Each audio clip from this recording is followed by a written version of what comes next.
दोस्तों, आज से हम लूसेंट की बुक का चैप्टर वाइज अध्ययन करेंगे।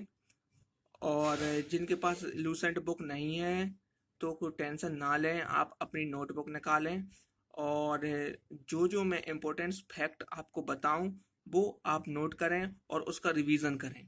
वैसे दोस्तों, अगर आप मेरा वीडियो लगातार 2 बार देख लें, एक बार आप वीडियो को समझें और दूसरी बार इसका रिवीजन करें, दोस्तों मैं आपको गारंटी दे रहा हूँ आपका 80% कंफर्म हो जाएगा, आपको 80% याद हो जाएगा। तो दोस्तों, आज से हम लूसेंट में हिस्ट्री स्टार्ट करेंगे और हिस्ट्री में हम प्राचीन भारत का फर्स्ट चैप्टर प्राचीन भारतीय इतिहास के स्रोत से हम आज शुरुआत करेंगे। तो दोस्तों, स्टार्ट करते हैं भारत का इतिहास। तो उत्तर में हिमालय से लेकर दक्षिण में समुद्र तक फैला यह उपमहाद्वीप भारतवर्ष के नाम से ज्ञात है, जिसे महाकाव्य तथा पुराणों में भारतवर्ष अर्थात भरत का देश तथा यहाँ के निवासियों को भारतीय अर्थात भरत की संतान कहा गया है। यूनानियों ने भारत को इंडिया तथा मध्यकालीन मुस्लिम इतिहासकारों ने हिंद अथवा हिंदुस्तान के नाम से संबोधित किया है। इस लाइन को दोस्तों आप अंडरलाइन कीजिए या नोट डाउन कीजिए, क्योंकि कई बार क्वेश्चंस ऐसे बनते हैं कि यूनानियों ने भारत को किस नाम से संबोधित किया है, तो हम इंडिया पर टिक लगाएंगे। और जब ऐसा क्वेश्चन आए कि मध्यकालीन मुस्लिम इतिहासकारों ने भारत को किस नाम से संबोधित किया है, तो हम हिंदुस्तान पर टिक लगाएंगे। ऐसे क्वेश्चंस कई बार आ चुके हैं और आगे आने की संभावना है। तो भारतीय इतिहास को अध्ययन की सुविधा के लिए 3 भागों में बांटा गया है, ये सब जानते हैं, हम सब जानते हैं। प्राचीन भारत, मध्यकालीन भारत एवं आधुनिक भारत। आज हम प्राचीन भारत में चैप्टर फर्स्ट पढ़ेंगे। तो प्राचीन भारतीय इतिहास के स्रोत। तो प्राचीन भारतीय इतिहास के विषय में जानकारी मुख्यतः 4 स्रोतों से प्राप्त होती है, जिसमें से पहला है धर्म ग्रंथ, दूसरा ऐतिहासिक ग्रंथ, तीसरा विदेशियों का विवरण और चौथा पुरातत्व संबंधी साक्ष्य।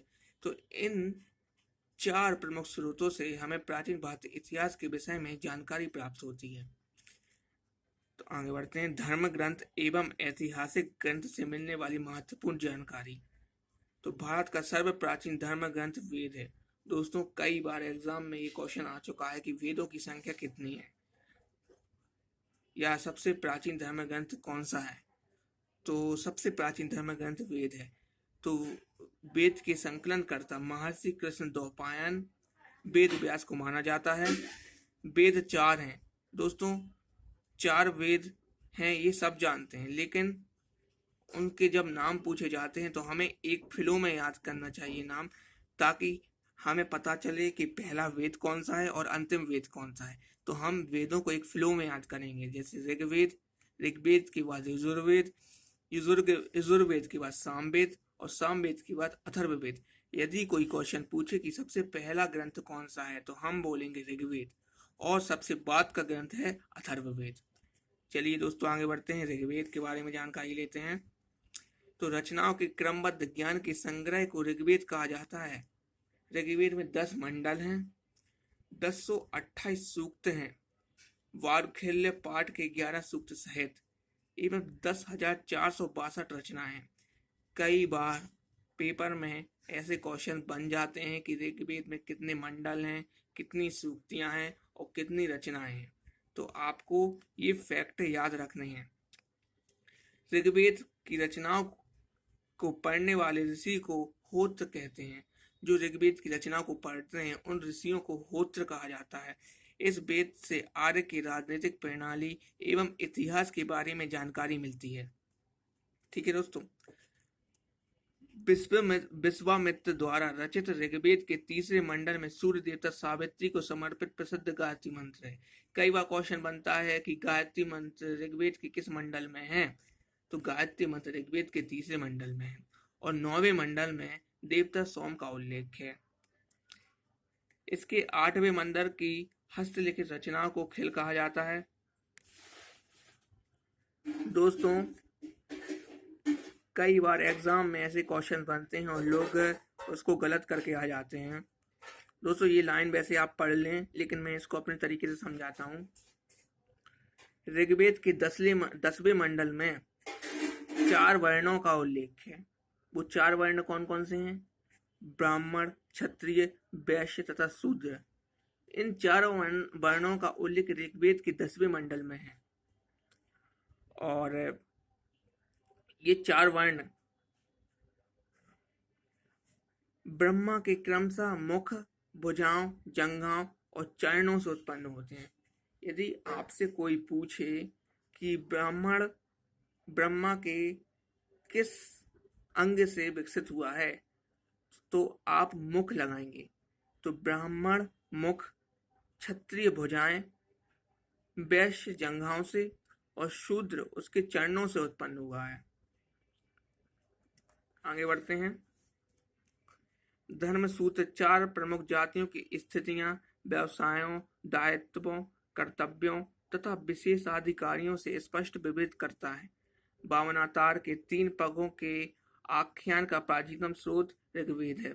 दोस्तों, बहुत ही ज्यादा इंपॉर्टेंट क्वेश्चन। ऋग्वेद में इंद्र के लिए 250 और अग्नि के लिए 200 रचनाओं की रचना की गई है। कई बार एग्जाम में क्वेश्चन बनता है कि इंद्र के लिए कितनी रचनाओं का उल्लेख किया गया है, तो 250, और अग्नि के लिए तो 200 रचनाएं रची गई हैं। प्राचीन इतिहास के साधन के रूप में वैदिक साहित्य में ऋग्वेद के बाद शतपथ ब्राह्मण का स्थान है। ऋग्वेद के बाद शतपथ ब्राह्मण का स्थान है। चलिए आगे बढ़ते हैं। अब बढ़ते हैं यजुर्वेद। स्वर पाठ के लिए मंत्रों तथा बलि के अनुपालन के लिए नियमों का संकलन यजुर्वेद कहलाता है। इसके पाठकर्ता को अध्वर्यु कहते हैं। मतलब यजुर्वेद का जो पाठ करता है उसे अध्वर्यु कहते हैं। दोस्तों, बहुत ही ज्यादा इंपॉर्टेंट फैक्ट, यह एक ऐसा वेद है जो गद्य एवं पद्य दोनों में है। आगे बढ़ते हैं। सामवेद। तो यह गाई जा सकने वाली रचनाओं का संकलन है। इसके पाठकर्ता को उद्गार्थ कहते हैं। इसे भारतीय संगीत का जनक कहा जाता है। आइए अथर्ववेद जानते हैं। अथर्वा ऋषि द्वारा रचित इस वेद में रोग निवारण, तंत्र मंत्र, जादू टोना, साप वशीकरण, आशीर्वाद, स्तुति, प्रायश्चित, औषधि, अनुसंधान, विवाह, प्रेम, राजकर्म, मातृभूमि, महात्म्य आदि विविध विषयों से संबंध मंत्र तथा सामान्य मनुष्यों के विचारों, विश्वासों, अंधविश्वासों इत्यादि का वर्णन है। दोस्तों, ये आपको कुछ याद नहीं करना। आपको मैं समझाता हूँ वेदों के बारे में। वेद कितने प्रकार के होते हैं? वेद 4 प्रकार के होते हैं। इसके संकलनकर्ता कौन है? महर्षि कृषि द्वैपायन वेद व्यास। ये याद कर लीजिए। ऋग्वेद के बारे में आपको जितना पढ़ना है कि इसमें 10 मंडल हैं, 1028 सूक्तियां, 10,462 रचनाएं हैं। ये इतना याद कर लीजिए। ऋग्वेद के पढ़ने वाले ऋषियों को होत्र कहा जाता है। ये याद कर लीजिए। अब जब यजुर्वेद पे आए तो यजुर्वेद में आपको सिर्फ 2 चीजें याद रखनी है कि इसमें गद्य और पद्य दोनों होते हैं और इसके को पढ़ने वाले को अध्वर्यु कहते हैं। इसके बाद सामवेद। सामवेद में आपको सिर्फ 2 चीजें याद रखनी है कि इसे भारतीय संगीत का जनक कहा जाता है और इसके पाठकर्ता को उद्गार्थ कहते हैं। अथर्ववेद। अथर्ववेद साम दाम दंड भेद, सिर्फ इतना याद रखिए तो आप सारे क्वेश्चन सॉल्व कर लेंगे अथर्ववेद पर आने वाले। क्योंकि अथर्ववेद में निवारण, तंत्र मंत्र, जादू टोना, शाप वशीकरण ये सब कुछ आता है। तो इसे हम साम दाम दंड भेद से उल्लेखित कर सकते हैं। आगे बढ़ते हैं। पुराण। विष्णु पुराण मौर्य वंश से संबंधित है। मत्स्य पुराण आंध्र सातवाहन से संबंधित है। सातवाहन आंध्र प्रदेश से संबंधित है। ये सातवाहन एक वंश है जो आंध्र प्रदेश से संबंधित है। और वायु पुराण गुप्त वंश से संबंधित है। नोट। सबसे प्राचीन वेद ऋग्वेद है, ये अभी मैंने आपको बताया था, और सबके बाद का अथर्ववेद है। वेदों को भली भांति समझने के लिए 6 वेदांगों की रचना की थी। ये 6 वेदांग हैं: शिक्षा, ज्योतिष, कल्प, व्याकरण, निरुक्त तथा छंद। भारतीय ऐतिहासिक कथाओं का सबसे अच्छा क्रमबद्ध विवरण पुराणों में मिलता है। इसके रचयिता, अगर क्वेश्चन बने कि पुराणों के रचयिता कौन है, तो लोमहर्ष है। तथा अगर उसमें लोमहर्ष ऑप्शन ना हो तो आप उग्र शवा भी लगा सकते हैं, क्योंकि पुराणों का रचयिता लोमहर्ष तथा उनके पुत्र उग्र शवा माने जाते हैं। पुराणों की संख्या 18 है, जिसमें से केवल 5 मत्स्य, वायु, विष्णु, ब्राह्मण एवं भागवत में ही राजाओं की वंशावली पाई जाती है। सिर्फ 5 पुराणों में ही राजाओं की वंशावली पाई जाती है, जो है मत्स्य, वायु, विष्णु, ब्राह्मण एवं भागवत। सबसे प्राचीन, कई बार क्वेश्चन बना है, सबसे प्राचीन पुराण कौन सा है? तो सबसे प्राचीन पुराण मत्स्य पुराण है। अधिकतर पुराण सरल संस्कृत श्लोक में लिखे गए हैं। स्त्रियां तथा शूद्र जिन्हें वेद पढ़ने की अनुमति नहीं थी, वे भी पुराण सुन सकते थे। पुराणों का पाठ पुजारी मंदिरों में किया करते थे। स्त्री की सर्वाधिक गिरी हुई स्थिति मैत्री संहिता में प्राप्त होती है। दोस्तों, क्वेश्चन बनता है कि स्त्रियों की सर्वाधिक गिरी हुई स्थिति किस संहिता में प्राप्त होती है? तो मैत्री संहिता में प्राप्त होती है, जिसमें जुआ और शराब की भांति स्त्री को पुरुष का तीसरा मुख्य दोष बताया गया है। शतपथ ब्राह्मण में स्थिति को पुरुष का अर्धांगिनी कहा गया है। स्मृति ग्रंथों में सबसे प्राचीन एवं प्रामाणिक मनुस्मृति मानी जाती है। यह शुंग काल का मानक ग्रंथ है। नारद स्मृति गुप्त युग की विषय में जानकारी प्रदान करता है। दोस्तों, इसे हाईलाइट कर लीजिए, एग्जाम की दृष्टि से बहुत ज्यादा इंपॉर्टेंट क्वेश्चन है। जातक में बुद्ध की पूर्व जन्म की कहानी वर्णित है। कभी कभी क्वेश्चन बन जाता है कि बुद्ध की पूर्व जन्म की कहानी किस में वर्णित है, तो आप जातक पढ़ के जाइए। हीनयान का प्रमुख ग्रंथ कथा वस्तु है। दोस्तों, बौद्ध धर्म में 2 भागों में विभक्त था, एक हीनयान, एक महायान। हीनयान दक्षिण भारत में रहने वाले और महायान उत्तर भारत में रहने वाले। उसमें से हीनयान का प्रमुख ग्रंथ कथा वस्तु है, जिसमें महात्मा बुद्ध का जीवन चरित्र अनेक कथांकों के साथ वर्णित है। जैन साहित्य को आगम कहा जाता है। जैन धर्म का प्रारंभिक इतिहास कल्पसूत्र से ज्ञात होता है। जैसे ग्रंथ भगवती सूत्र में महावीर के जीवन, कृत्यों तथा अन्य समकालिकों के साथ उसके संबंध का विवरण मिलता है। आगे बढ़ते हैं। अर्थशास्त्र के लेखक चाणक्य। अर्थशास्त्र का लेखक चाणक्य है। चाणक्य के अन्य नाम है कौटिल्य तथा विष्णुगुप्त है। जो अर्थशास्त्र है वो 15 अधिकरणों में एवं 180 प्रकरणों में विभाजित है। इसमें मौर्यकालीन इतिहास की जानकारी प्राप्त होती है, क्योंकि चाणक्य मौर्य काल से संबंधित है, इसलिए उसमें अर्थशास्त्र में ज्यादातर मौर्यकालीन इतिहास की जानकारी प्राप्त होती है। संस्कृत साहित्य में ऐतिहासिक घटना को क्रमबद्ध लिखने का सर्वप्रथम प्रयास कल्हण के द्वारा किया गया था, और कल्हण द्वारा रचित पुस्तक राजतरंगिणी है, जिसका संबंध कश्मीर के इतिहास से है। अरबों की सिंध विजय का वृत्तांत चचनामा लेखक अली अहमद में सुरक्षित है। अस्थाई, बहुत ज्यादा इंपॉर्टेंट क्वेश्चन। अस्थाई के लेखक कौन है? तो अस्थाई के लेखक पाणिनि हैं। अस्थाई क्या है? तो अस्थाई एक संस्कृत भाषा व्याकरण की प्रथम पुस्तक है। तो संस्कृत व्याकरण की प्रथम पुस्तक कौन सी है? अस्थाई। अष्टाध्यायी, इससे मौर्य के पहले का इतिहास तथा मौर्य युगीन राजनीतिक अवस्था की जानकारी प्राप्त होती है। कात्यायन की गार्गी, ये इंपॉर्टेंट नहीं है। पतंजलि पुष्यमित्र शुंग के पुरोहित थे। बहुत ज्यादा इंपॉर्टेंट क्वेश्चन कि पतंजलि किसके पुरोहित थे? तो पुष्यमित्र शुंग के पुरोहित, या कभी कभी क्वेश्चन बन जाता है पुष्यमित्र शुंग के पुरोहित कौन थे? तो पतंजलि।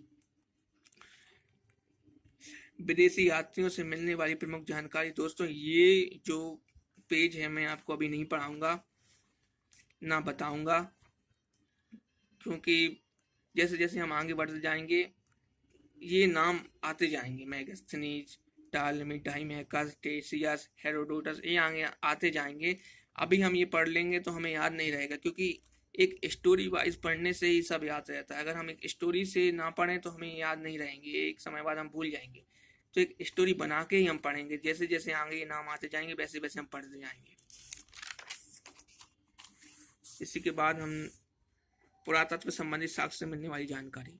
तो 1400 ईसा पूर्व के अभिलेख बेगाज कोई एशिया माइनर से वैदिक देवता मिस्र, वरुण, इंद्र और नासत्य के नाम मिलते हैं। मध्य भारत में भागवत धर्म विकसित होने का प्रमाण यवन राजदूत होलियोडोरस के बेसनगर विदिशा गरुण स्तंभ लेख से प्राप्त होते हैं। सर्वप्रथम भारतवर्ष का जिक्र हाथी गुफा अभिलेख में है। दोस्तों, कई बार ऐसा क्वेश्चन आ जाता है कि भारतवर्ष का जिक्र किस अभिलेख में है? तो हाथी गुफा अभिलेख में। सर्वप्रथम दुर्भिक्ष का जानकारी देने वाला अभिलेख सोहागौरा अभिलेख है। सर्वप्रथम भारत पर होने वाले हूण आक्रमण की जानकारी भीतरी स्तंभ लेख से प्राप्त होती है। सती प्रथा का पहला लिखित साक्ष्य एरन अभिलेख से प्राप्त होता है। दोस्तों, क्वेश्चन कई बार बनता है कि सती प्रथा का साक्ष्य किस अभिलेख से प्राप्त होता है, तो एरन अभिलेख। और ऐसा क्वेश्चन भी कई बार आ सकता है कि एरन अभिलेख का निर्माण किसने करवाया था, तो भानुगुप्त ने करवाया था। रेशम बुनकर की श्रेणियों की जानकारी मंदसौर अभिलेख से प्राप्त होती है। दोस्तों, आप नोट डाउन करते रहें, क्योंकि जब हम रिवीजन करेंगे तो सिर्फ और सिर्फ जो हाईलाइट और नोट डाउन किए गए फैक्ट्स हैं सिर्फ वो ही पढ़ेंगे, क्योंकि रिवीजन के टाइम पे अगर फिर से इतना सारा पढ़ेंगे तो शायद ही वो हम दिमाग में बैठा पाएं। अभिलेखों का अध्ययन एपिग्राफी कहलाता है। कई बार ऐसा क्वेश्चन बना है कि अभिलेखों के अध्ययन को क्या कहते हैं, तो अभिलेखों के अध्ययन को एपिग्राफी कहा जाता है। प्राचीनतम सिक्कों को आहत सिक्के कहा जाता है। इसी को साहित्य में कासार्पण कहा गया है। सर्वप्रथम सिक्कों पर लेख लिखने का कार्य यवन शासकों ने किया था। समुद्रगुप्त की बहुत ज्यादा इंपॉर्टेंट क्वेश्चन, आप जब भी कोई भी एग्जाम देखें ये क्वेश्चन आता ही है। अगर एक महीना, जैसे पुलिस का एक महीना एग्जाम हुआ है, तो एक किसी ना किसी पेपर में ये क्वेश्चन आया ही है। बहुत ज्यादा इंपॉर्टेंट क्वेश्चन। समुद्रगुप्त की बीणा बजाते हुई मुद्रा वाले सिक्के से उसके संगीत प्रेमी होने का प्रमाण मिलता है। और अड़कमेडु पुडुचेरी के निकट से रोमन सिक्के प्राप्त होते हैं। दोस्तों, ये इंपॉर्टेंट फैक्ट्स हैं जो हमें पढ़ने हैं। महत्वपूर्ण अभिलेख, अभिलेख और शासक। तो हाथीगुप्पा का अभिलेख है वो कलिंग राजा खारवेल ने बनवाया था। जूनागढ़ अभिलेख रुद्रदामन में। नासिक अभिलेख गौतमी बलश्री। प्रयाग स्तंभ लेख समुद्रगुप्त ने। ऐहोल अभिलेख पुलकेशन द्वितीय ने। मंदसौर अभिलेख मालवा नरेश यशोवर्मन ने। ग्वालियर अभिलेख प्रतिहार नरेश भोज। और भीतरी एवं जूनागढ़ अभिलेख स्कंदगुप्त ने। और देवपाड़ा अभिलेख बंगाल शासक विजय सेन ने। तो दोस्तों, आशा करता हूँ आपको वीडियो पसंद आएगा। और इसी के साथ हमारा हिस्ट्री का फर्स्ट चैप्टर समाप्त होता है। अगले चैप्टर्स के लिए वीडियो को लाइक और सब्सक्राइब करते रहिए, क्योंकि जैसे ही मैं अगला वीडियो डालूंगा आपके सामने तुरंत आ जाएगा। इसलिए बेल आइकॉन पर क्लिक भी कर दीजिए। Thank you.